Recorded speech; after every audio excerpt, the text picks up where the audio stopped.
Good morning. So today we are going to finish reviewing. Just go through some problems and just see how you feel. If you're ready for your quiz coming up. So if you will, just work through these problems for me. That will be great. So take about 10 minutes and work through these. 25x squared minus 81y squared. 4x cubed minus a 4x squared minus a 24x. 6x squared minus a 3x minus an 84. 2y cubed plus a 30y squared minus an 18y minus 27. So take about 10 minutes and work through these. Okay? So let's look. We've got 25x squared minus an 81 squared. Is there a greatest common factor? Okay, there's no greatest common factor here, so can you factor this? How many terms do I have? I have 2. Is my first term a perfect square? 5x times 5x. What about my second term? Is it a perfect square? 9y times a 9y. There's a minus in between. So that means it's going to factor to the difference of 2 squares. One's a minus and one will be a plus. So this will be 5x, 5x, 9y, and a 9y. So there we go. Now remember, always check it, because you should never miss a factoring problem because you can multiply it back out. Alright, what about the second one here? So I've got 4x cubed minus a 4x squared minus a 24x. Is there a greatest common factor? Okay, a 4 and an x can be factored out. So when you take out a 4x throughout the whole problem, you will be left with a x squared minus an x minus a 6. So now I want to keep going with this one. So there's 3 terms inside there. So I want to ask myself what multiplies together to give me a negative 6 and adds together to give me a negative 1. So what multiplies together to give me a negative 6 and adds together to give me a negative 1. So it's negative 3 times 2 and negative 3 plus a 2, right? So that means this will be x minus a 3 times x plus a 2.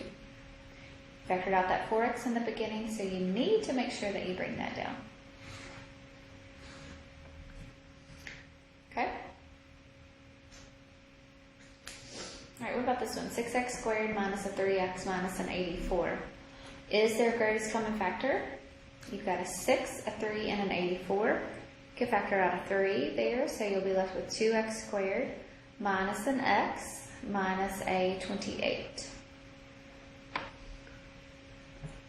Okay, so remember, we want to factor this one. So this is a trinomial, and the trinomial has the 2 in front, so I'm going to take that 2 and I'm going to multiply it. So it's going to be x squared minus an x minus 28 times a 2, which is what, 54? 56? So I'm going to ask myself what multiplies together to give me a negative 56 and adds together to give me a negative 1. So it's going to be a negative 8 times a 7, negative 8 plus a 7. So this is going to factor to x minus an 8 times x plus a 7.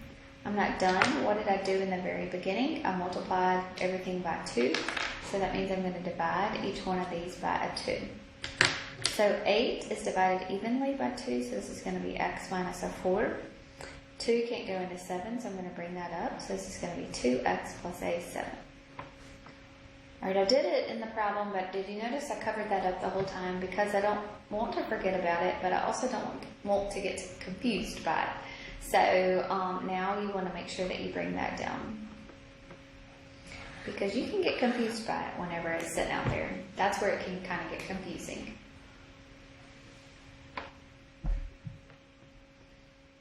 Okay, what about this one? We got 2y cubed plus a 3y squared minus an 18y minus a 27.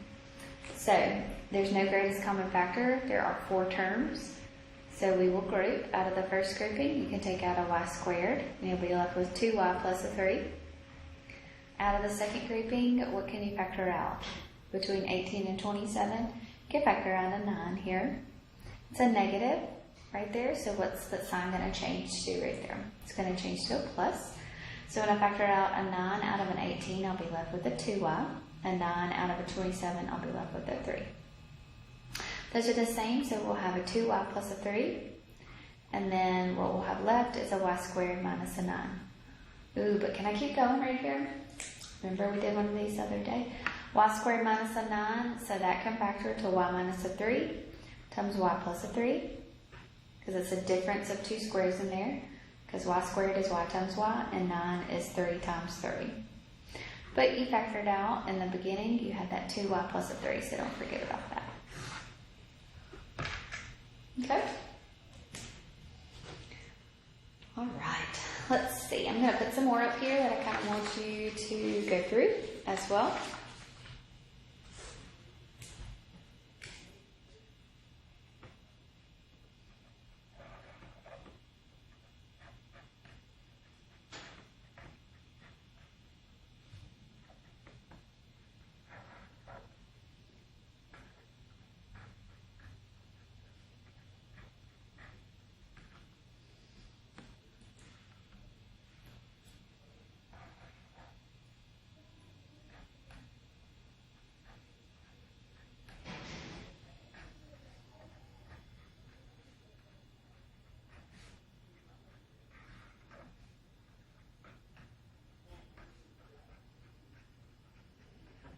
All right, y'all take a few minutes and go through these problems for me.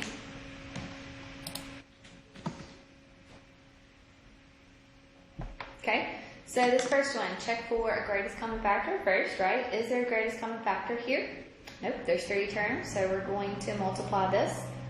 X squared plus a 7x minus a 8. I'm going to ask myself what multiplies together to give me a negative 8 and adds together to give me a 7. So that's going to be 8 times negative 1, 8 plus a negative 1. So we'll have x plus a 8 times x minus a 1. Okay?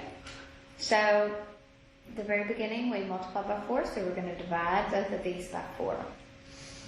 4 goes evenly into 8 2 times.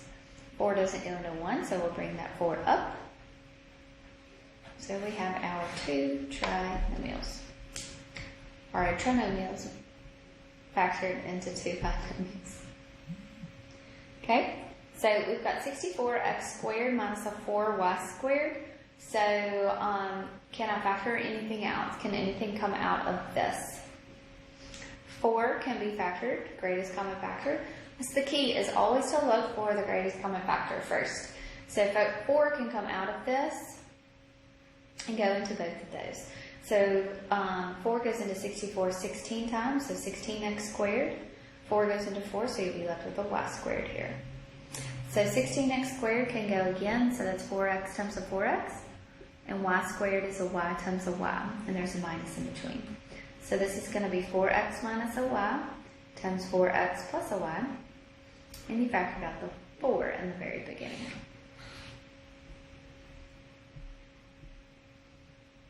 Okay, here we've got, is there a greatest common factor? No greatest common factor. How many terms do I have? 4. So out of this first grouping, what can I factor out? An x squared. And I'll be left with x plus a 2y. Out of the second grouping, what can I factor out? That's a negative 4. So you'll be left with x. That negative is going to change that to a positive. So it'll be a positive 2y. The parentheses are the same, so we'll factor out the x2y, and then we'll be left with an x squared minus a 4.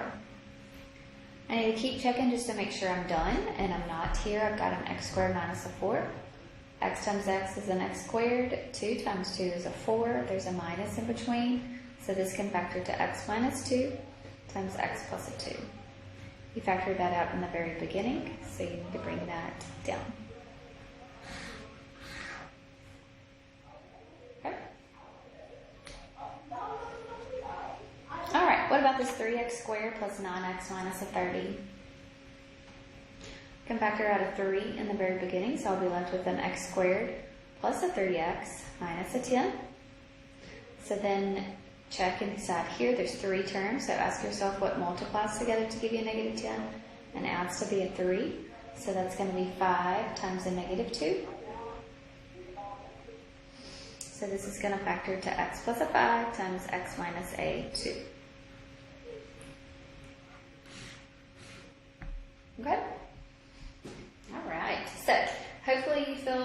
better about factoring. So there's another worksheet, another homework sheet that I would like you to start working on.